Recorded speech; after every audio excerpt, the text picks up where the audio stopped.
Isaías 9:6 dice, porque un niño nos es nacido, hijo nos es dado, y el principado sobre su hombro, y se llamará su nombre admirable, consejero, Dios fuerte, Padre eterno, príncipe de paz. Hoy estudiaremos la segunda parte de la séptima y última fiesta ordenada por el Padre, llamada fiesta de Sucot o tabernáculos. Acompáñenos a descubrir esta fiesta de gozo. Bienvenidos.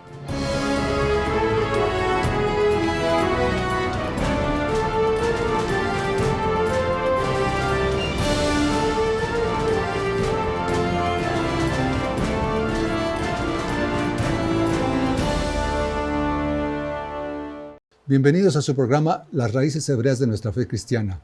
Te saludamos desde México, Liliana. Un saludo muy especial para todos. Que el Padre nos bendiga hoy con su palabra en este programa. Bien, Liliana, en el programa anterior te pregunté, ¿Yeshua nació en la fiesta de Sucot? ¿Es así? Es así, y vamos a ver toda la sustentación bíblica que tenemos para afirmar esto.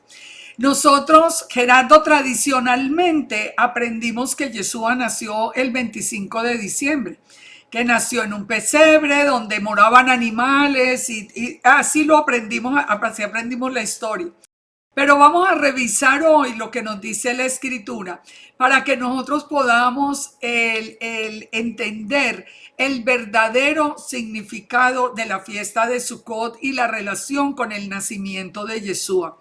Recordemos que no fue por coincidencia que Augusto César dictara un edicto pidiendo que cada persona volviera a su lugar de origen, porque José y Miriam, tenían que regresar a Belén porque ellos eran descendientes de la casa de David. Ellos tenían que ir hasta Belén y ya sabemos que en ese entonces María o Miriam estaba embarazada. Ahora, nosotros conocemos el relato, pero no desconocíamos el tiempo. Y el tiempo es muy importante de entenderlo, así como las palabras que se están manejando en los textos para poder afirmar que Yeshua realmente nació en el primer día de la fiesta de Sucot. Miremos las profecías en general. Las profecías nos dicen, por ejemplo, en Éxodo 25:8, el Eterno nos dice que el Padre dice, harán un santuario para mí y habitaré en medio de ellos. Ya vimos en el programa anterior, vimos cómo la ordenanza del Padre era hacer como una casita, digamos una casita provisional que se colocaba afuera de la residencia de cada uno de los israelitas, cubierta con todas las ramas, con toda clase de ramas y de frutos. Ya vimos que era una residencia temporal para ellos disfrutar durante 7 días de la presencia del Señor, porque la fiesta estaba ordenada bajo el concepto de el Padre habitando con nosotros. Entonces se haría ese santuario para el Eterno. Ahora, cuando se construyó el tabernáculo en el desierto, nosotros sabemos que por la Escritura, sabemos que Moisés regresó de recibir las segundas tablas de la ley en el día de Yom Kippur. Así que 5 días más tarde comienza la recolección de las ofrendas para construir el tabernáculo. Después, ya posteriormente, el Eterno ordenó ese día 15 del mes séptimo para que fuera la fiesta de Sucot. Entonces, grabémonos esto en un principio, estas palabras. En la fiesta de tabernáculos o Sucot, yo habitaré con ustedes, nos dijo el Padre. Estamos hablando del nacimiento de Yeshua. Y unámoslo a esta ordenanza del Padre tan importante. Ahora, si nosotros nos vamos al profeta Miqueas, el profeta Miqueas nos dice en Miqueas 5:2, pero tú, Belén Efrata, pequeña para estar entre las familias de Judá, de ti me saldrá el que será Señor en Israel, y sus salidas son desde el principio, desde los días de la eternidad. Porque cuando nos dice, cuando el profeta Miqueas anunció que Yeshua nacería en Belén, ya sabemos, él no estaba en Belén, él estaba en Nazaret, pero tuvieron que ir a Belén por el edicto. O sea, los padres estaban en Nazaret, pero tenían que ir hasta Belén por el edicto.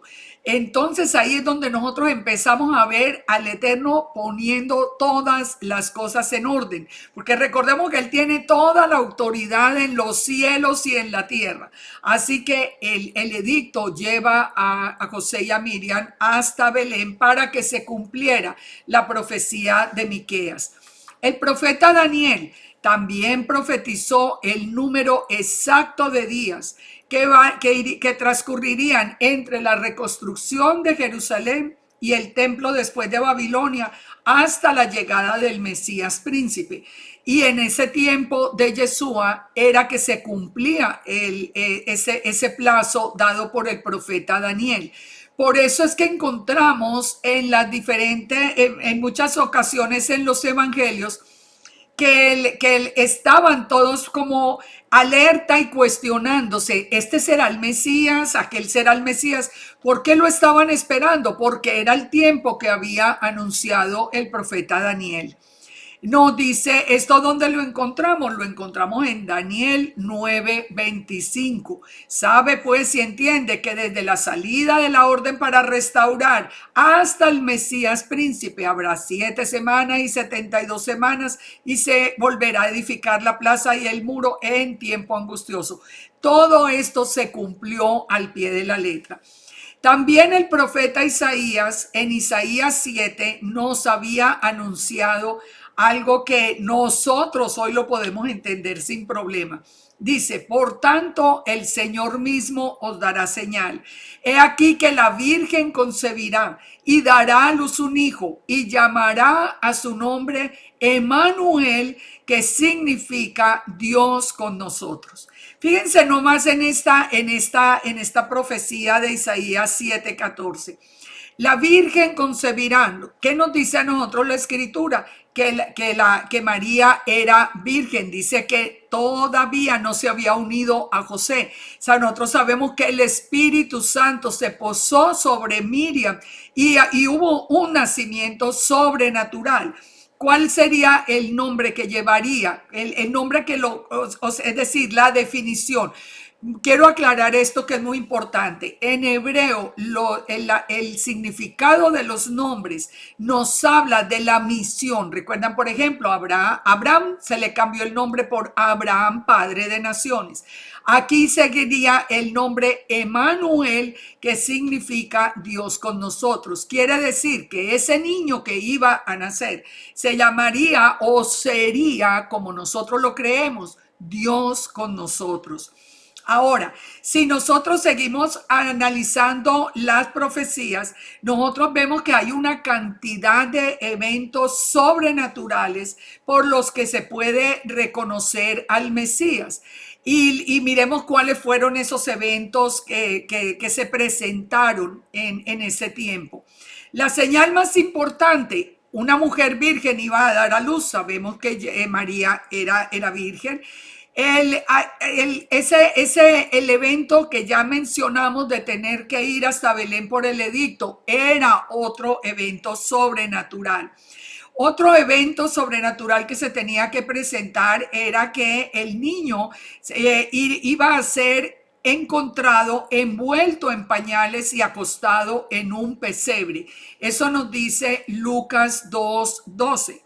Nos dice que lo encontrarían al niño y para poderlo identificar que fuera el Mesías envuelto en pañales y acostado en un pesebre. La palabra para pesebre en griego es la palabra marbé, que es como una canastilla. Pero ¿dónde estaba colocada esa canastilla? Esa canastilla estaba colocada dentro de una sucá. ¿Qué es una sucá? El tabernáculo que había que construir en este tiempo de la fiesta. Fíjense, nos dice la palabra nos dice muy claro que no había lugar en el mesón por la ordenanza del César romano. Entonces, María o Miriam debió dar a luz en una sucá. Ustedes ya han visto la imagen, o si ustedes ven la imagen de esa sucá o de ese tabernáculo, ya nos podemos imaginar que no había lugar en el mesón y que había un lugar limpio. ¿Por qué limpio? Ordenado por el Padre, porque el Padre dijo que durante esos días, a partir del día 15 del séptimo mes, cada israelita tenía que construir una sucá. Por lo tanto, María da a luz en la sucá un lugar limpio y ordenado y pone al bebé en un marbek, en un pesebre, que es como esa canastilla de donde se alimentaban animales. De ahí viene la confusión que hemos tenido de si había animales presentes o no. Lógicamente que no había animales allí presentes, porque nuestro Elohim no iba a nacer en un lugar inmundo o contaminado. Él estaba naciendo en un lugar limpio y ordenado.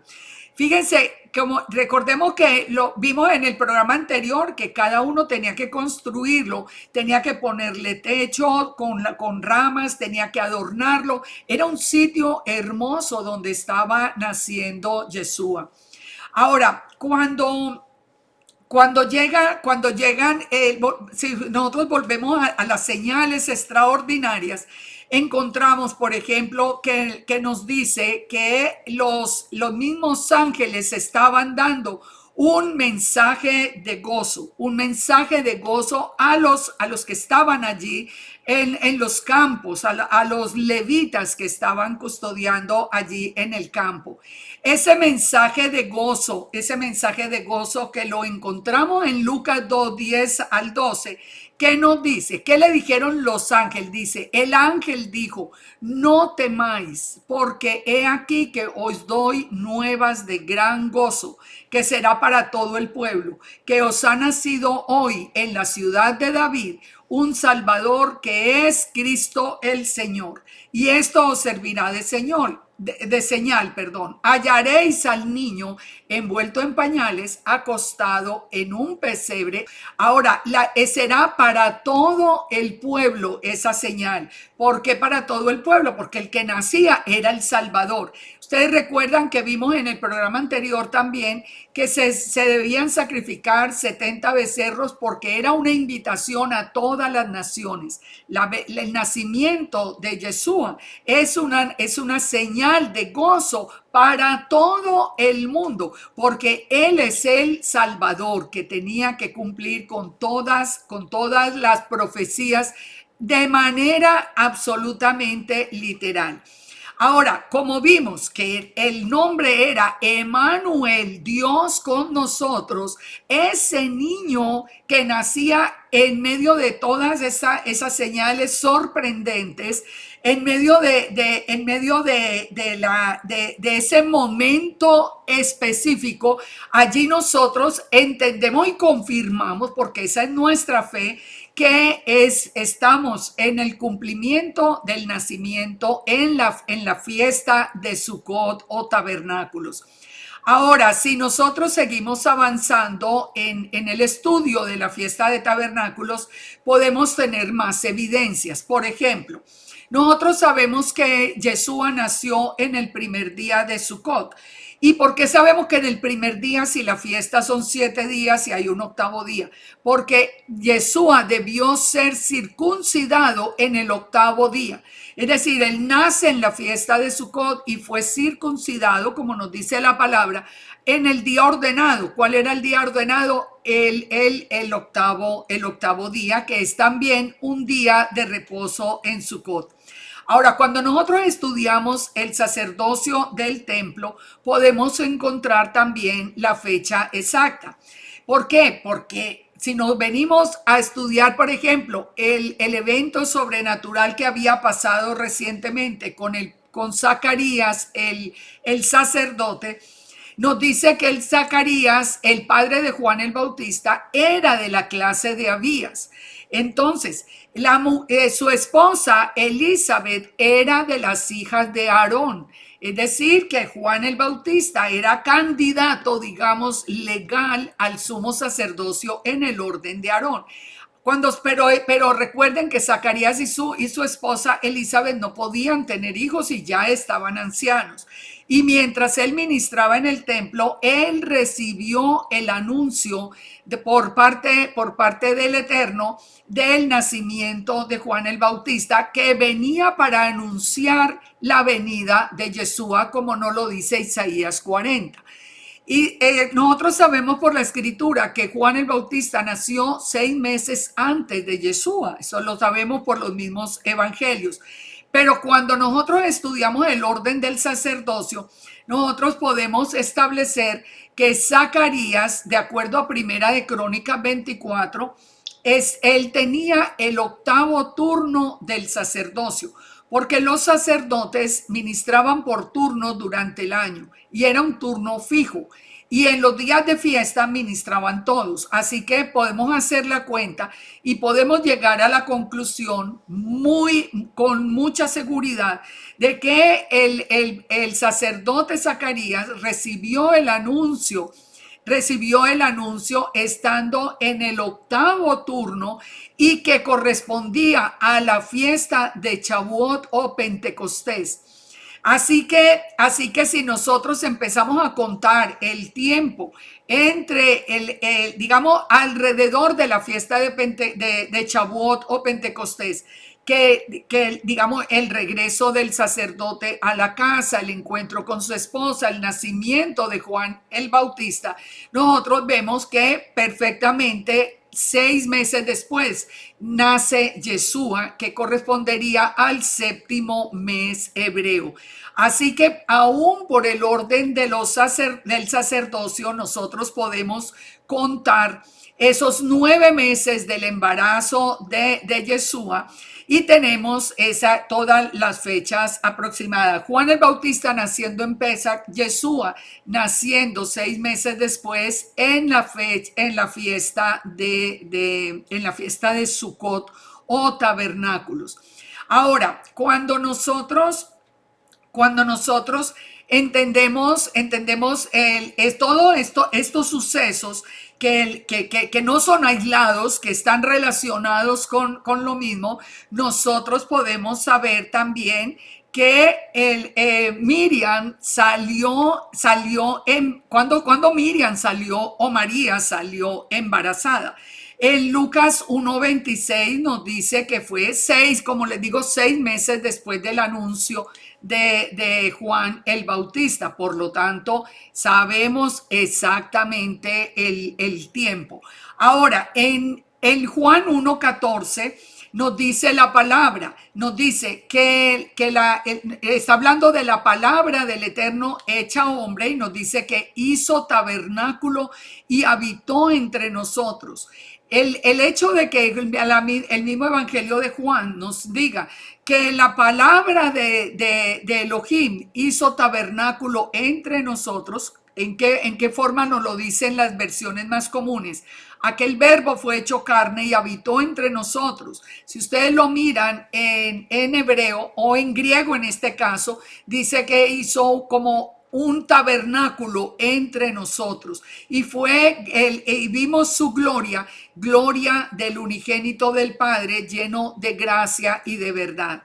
Así que fíjense que son muchas las pruebas que nosotros tenemos del nacimiento de Yeshua en la fiesta de Sukkot. Es absolutamente cierto. Ahora, cuando nosotros vemos a Yeshua, como lo vimos en el programa anterior también, hablando en la fiesta de Sukkot y mostrándose el mismo como el Mesías, ahí confirmamos que él nos está hablando del cumplimiento de la fiesta.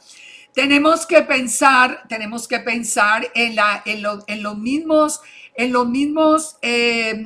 digamos, en la descripción que nos hace la palabra de quién sería ese niño que nacería en este tiempo. Ese niño que nacería en ese tiempo sería Peleyo es el Gibor, Abiad y Sar Shalom. Ese es el eterno mismo, es el eterno mismo el que estaría con nosotros.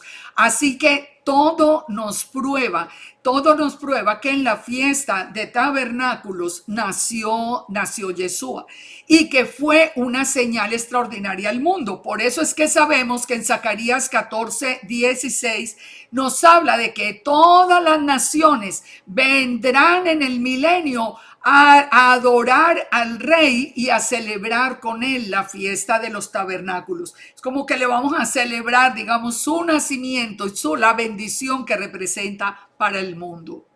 Bien, bien. ¿Cuál es la razón para llamar a la fiesta de Sukkot la fiesta de gozo?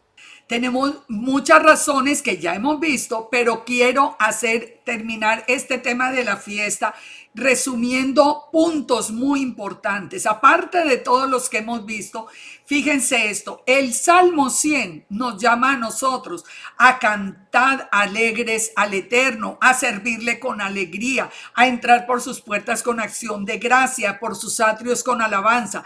¿Qué quiere decir esto? El Eterno, el Padre, es un Dios alegre, es un Dios de gozo, y su presencia en medio nuestro pues viene para ponernos ese gozo en medio de nuestra vida. ¿Por qué hemos vivido hasta el momento en tanta tribulación? Pues porque estamos esperando la presencia de Él en medio nuestro para sentir ese gozo. En Isaías 9, el anuncio que nos hace con el nacimiento de Yeshua, él nos dice: el pueblo que andaba en tiniebla vio gran luz, los que moraban en tierra de sombra de muerte, luz les resplandeció. Multiplicaste la gente, aumentaste la alegría, y se alegrarán delante de ti como se alegran en la siega. O sea, en la presencia de Él nos saca de la oscuridad y nos llena de gozo. ¿Por qué nos llena de gozo? Pues nos sigue diciendo, porque Él vino para quebrar el pesado yugo, para quitar la vara del hombro. Él nos saca de la esclavitud del pecado y de la esclavitud de Satanás. Él quita el cetro del opresor de nuestra vida. Y por eso nos dice en el verso 6, porque un niño nos es nacido, hijo nos es dado, el principado sobre su hombro, y se llamará su nombre admirable consejero, Peleyo es, Dios fuerte, el Dios fuerte, Padre eterno y príncipe de paz. El Gibor, el Dios fuerte, el Padre eterno. Y recuerden, Yeshua es la imagen visible de Elohim, es el príncipe de paz, porque Él vino a traernos a nosotros paz. Él vino a poner gozo en nuestra vida al quitarnos toda esa esclavitud del pecado. Nos dice también que lo dilatado del imperio no tendrá límite. Él vendrá y vendrá para llenarnos de gozo para siempre. Siempre el anuncio de Sukkot está relacionado con gozo precisamente. Vamos a Isaías 61:1. En Isaías 61, cuando Yeshua mismo reconoció que era Él el cumplimiento, que dice: el Espíritu del Señor está sobre mí, porque me ungió Yahweh y me ha enviado a predicar buenas nuevas a los abatidos, a vendar a los quebrantados de corazón, a publicar libertad a los cautivos, a los presos apertura de cárcel, la buena voluntad de Yahweh, a ordenar que a los afligidos de Sión se les dé gloria en lugar de ceniza, óleo de gozo en lugar de luto, manto de alegría en lugar del espíritu angustiado, y seremos llamados árboles de justicia, plantío de Yahweh para gloria suya. Eso es lo que hace la presencia del Dios Todopoderoso en nosotros, es quebrar el yugo, quitar el dolor, quitar la tristeza. Por eso es la invitación siempre a encontrarnos con ese niño que nació en Sukkot, porque la presencia de Él en nuestra vida nos llena de gozo. La presencia de Él nos sana, nos libera. En la presencia de Él hace que de nuestro interior corran esos ríos de agua viva. El mismo Pablo decía en Gálatas: el fruto del Espíritu, que viene como consecuencia de creer en ese niño nacido en Sukkot, es amor, gozo, paz, paciencia, benignidad, bondad, fe, mansedumbre, templanza. Todo lo que es bueno, Todo lo que el Eterno tiene para nosotros es bueno. Lo que ha puesto el enemigo es angustia, es dolor, pero lo que tiene el Eterno para nosotros son buenas nuevas de gozo. Y terminemos con estas palabras para entender el gozo. Cuando ya nos acabe de reunir a todos Yeshua y el remanente sea llevado de nuevo a reinar con él, nos dice la palabra en Isaías 55:11, los redimidos de Yahweh volverán a Sión cantando, y gozo perpetuo habrá sobre sus cabezas, y tendrán gozo y alegría, y el dolor y el gemido huirán. Por eso es una celebración de gozo. Yahweh con nosotros, el Padre con nosotros. Así que los animo a celebrar la fiesta de tabernáculos. Bien, gracias Liliana, gracias por la enseñanza. Se nos acabó el programa. Shalom, El shalom. Eterno los bendiga. Shalom. Hemos estudiado las 7 fiestas ordenadas por el Padre, y si quieres volver a verlas, lo puedes hacer en la plataforma de Enlace Plus. Te invitamos a no perderte el próximo programa, que será un cierre especial de esta primera temporada con preguntas y respuestas. Shalom.